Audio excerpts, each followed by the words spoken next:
Hello, Helena. It's Emily McVeigh, Executive Director of the United Way of the Lewis and Clark area. We're here for this week's United Way Partner Spotlight with Florence Crittenton. Welcome, guys. Hi, Emily. Thanks for having us. So tell the viewers, if they don't know about Florence Crittenton after 100 and some years, what do you guys do? Tell us a little bit about Florence Crittenton, what goes on over there. Sure. Yeah, it is. The nutshell has gotten pretty large over 125 years, but I'll try and keep it brief. So yeah, over the last 1.25 centuries, Florence Crittenton has been in Helena. I think we've been most prominently known as a home for young, pregnant, and parenting women.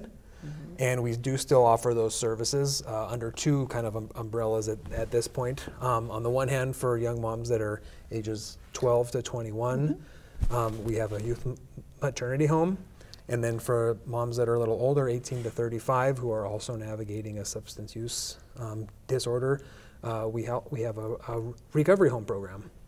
But over those 125 years, we've learned a lot about our community and the people that we're serving and the need, and so we've also expanded our programming quite a bit beyond that initial concept. On one hand, we have some outreach programs into the community, some parenting classes, and other types of outreach into homes for families that are together and are just they're just navigating being families and parenting, and so we've got some parent as coaches type programming that we offer, and then we've also got a 0 to 5 early education preschool it's going to be in our basement soon. It's upstairs right now as we remodel, and so yeah, that's another way of trying to really get our arms around this whole concept that I was introduced to when I came to Florence Crittenton.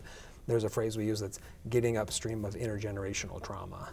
And so let's find people at each different stage, when they're kids, when they're a little older, when they're maybe adults and have children. Like, how do we sort of provide a very comprehensive array of services and programs to support people at all these different life stages? Something really interesting I'll throw in at the end, our Director of Clinical and Residential Services said something interesting recently. He said, I think we were talking a little bit about the recovery home and that substance use element that some of our clients come to us with. And he said, we're not a punitive correctional facility. We give people chances. And I think that's a really loaded and very full statement that he made, because on the one hand, it talks about the fact that Florence Crittenton is a residential program. It's not an institution, and that's a really important distinction to make. It's very family-centered. It's very, all of the therapeutic treatment plans are very customized for the clients that come to us. And then this idea of chances, right? It's like we've all had times in our life when we could have used a second chance, and so it's really about finding a way, how do we provide people however many and whatever types of chances they might need to kind of help get a leg up and heal and grow and all those things. Well, and one of our newest programs is called the Transitional Living Facility, and that's with the acquisition of our CUNY campus. As part of that purchase, there were 3 single-family homes, one of which is a duplex, where it's allowed us to offer the clients that are in that older moms program, 18 to 35. We used to call it the 100-foot cliff, where they'd be in full-time residential care, and then with support through their case managers and treatment plans, they'd transition into the community, living pretty independently, and that can be scary. You're managing a household, you're paying all the bills, you're navigating work, school, all of it with support, but not the same kind of hands-on support that we would have hoped to be able to offer. And with this acquisition, we've been able to provide housing for those women that are nearly ready to be fully independent, but not quite. And they're literally a stone's throw from our main campus. So if something does go haywire, we're right there. And they stay with us in that program for about 18 to 24 months after they've been in the residential program for about the same amount of time. And then when they're truly ready to transition, we give them all their rent money back and help them with navigating the whole, getting a house, either buying or renting or whatever is the best fit for them. But it's really kind of a way where the transition from full-time residential care to, to independent living is softened by quite a bit. So that was one wonderful program we were able to open with the acquisition of the CUNY property. And that probably helps a lot with the lack of affordable housing, is they have that time then Yes. to find that next Yes. level of housing that they're going to need. Right, exactly, and they can get on wait lists, or it just gives some breathing room to the whole process. So, and then having a little nest egg when they leave is, is nice. Right. Because first and last month's rent can be crushing for families Yeah. that are just on the cusp. Yes, it's a huge cost, and the application fees, and takes a lot to get into a place. It does indeed. Yeah, well, that's great. There's lots of great things happening at Florence Crittenton. So how are things going this holiday season? I know that was always a fun time. There's lots of presents to buy and babies to support. And Yeah, well, we're fortunate to have such, to be part of such a wonderful community and have a really strong network of partners across the community, faith groups and businesses and even just individuals who, so where I'm going with this is we have like a giving tree type program where different organizations, faith groups like I mentioned, host a small display of some kind, and they've got tags on there that represent gifts that the clients might have requested. And so community members fill those. But it isn't always groups. Someone contacted us this year, and I think they're just holding like a holiday party at their home, and this is something that they wanted to do for people that were coming over for dinner at their house. So, a kind of a special thing. There was talk earlier today, even in a meeting, I think, about the holiday program for the preschool, so that'll of course be a fun thing to attend. What else is coming up for the holidays that you can think of? Oh gosh, just thinking about one of our big partners for making what can be the first Christmas for many of our clients is the Toys for Tots program is a big partner of ours. We work, this year we're kind of changing things up a little bit, where our clients are going to go shop for their kids through the Toys for Tots program, excuse me. That then, educates them about how to use that community resource, gives them some ownership and some buy-in, if you will, as to what they choose for their children. We used to do a little store at Florence Crittenton, and while that was fun, it was a lot of work and doesn't necessarily help bridge the gap when they're independent. Yeah, learning how to use that resource is important. Right. So having the community support our clients, and then having our clients then directly support their kids through that amazing program is something we're really grateful for. And for the younger moms, I always talk about the Toys for Tots program does presents for kids up to 18, and so I'm always encouraging people when they're out doing the shopping for Toys for Tots, don't forget about those older teenage kids, because like you said, a lot of times that's the first time that those kids are really experiencing Christmas. Right. They might be 16, but that's really the first Christmas 100%. They've ever had. And they're now a mom, and they're having their kids' first Christmas, and so sometimes we blew it out of the water, and it was a little over the top, but it was fun. You have to if it's their first one. Yeah, for sure, for sure. So going back to the programming a little bit, how long do women and children generally stay in the programming? Mitch already knows this, but my favorite answer to just about any question you could ask me is it depends. Right. In our Younger Moms program, it's typically 12 to 18 months.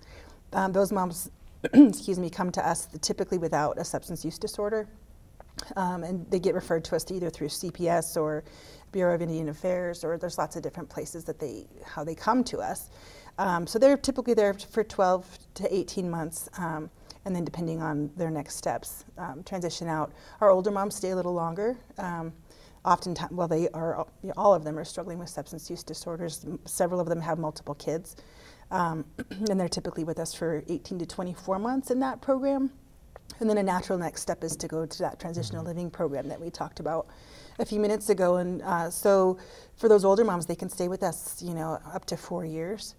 And I think that's a really distinct difference about not only the quality of our programming, but our success rate. As Mitch mentioned earlier, it's a residential facility. It's not an institution. So really creating that sense of family, excuse me, and it's a long-term process, and you can't recover from 18 or 25 years of trauma in 90 days. It just doesn't happen. And so they stay with us typically, anywhere between 18 months and 4 years. So it can be a long process, but again, that sets them up as best we can for success. Well, and it's important because they want to stay, and they want to do better, and they want to learn those skills, and they're willing to be a part of that, and as long as you're willing to keep them, that's Right. wonderful. Yeah, Yeah. because a lot of times you see people go through chemical dependency 21 days, and that's just not It's enough. not enough time. And you need that long-term sustainability in that change, and then you need to help they see change in their family, their extended families, and that was a lot of times what we saw was you can't send one person back into a family and they're the only person that changed. So it's that Right. outreach and that intergenerational piece that's really Right. important. And rebuilding, you know, sometimes our clients go back home when they graduate from our programs, and sometimes they do not, and they have no interest in doing that because it's the place where they won't succeed there for all kind of reasons. So it's really individualized treatment, really paying attention to our clients' needs and what will serve them best in the long term. Yep. So you talked a little bit about the new campus. So what's the update on the new building? It's and getting the exciting. Yeah. Our preschool is opening. We are going to have a little ribbon cutting. The dates are a little squishy because it's a construction project. But we're hoping before the end of the year to have a ribbon cutting program to move our kiddos back down from the top floor to the garden level. We're shooting for just the week before Christmas. And then after winter break, we'll get the kiddos actually down there. But it's been a fun, it's noisy, but it's been a fun today, this week especially. Construction and small feet just about. Right. The small feet I'll take all day long, but it's been a process. But Dick Anderson Construction and the people that we're working with, Slate Architecture, have been really great partners in the whole process. And it's been, I gave a tour last week, and while I can go down there every week or so and see the progress, it doesn't really feel like things are really changing, because it's kind of like watching your own kids grow up, where you see the change every day, so you don't really have the impact. But I had some folks from First Interstate Bank tour last week, and it was like it was this huge transformation, and I was like, oh, I'm so glad that it's, you know, because I've seen the incremental changes, but for them to see, they were at the groundbreaking, and then to see then we're nearly done. It was fun to see. Yeah. So next phase of the renovation will be our top floor, which is where our residential clients will move once the construction's completely done. Last thing our clients need is construction noise or temporary housing or any of the things. So they're still in our former residential facility, and we'll stay there until the top floor is completely renovated, and then they'll transition over. So we're hoping that can start. Well, it's actually already started. We're hoping we can be done by mid to late spring with that particular phase. And then last but not least is our administrative floor, where it has our community-based services, administration, development offices, those things. Because it's an office space right now on that floor, which works, but we're going to be making some improvements to it. So fingers crossed, if all goes according to plan, by late summer of 2024 we'll be done. Nice. So. And all at one location, which that's been a while. Amazing. It's been a long time. We've been in 3 locations for years. And having everything, you know, building relationships with the clients.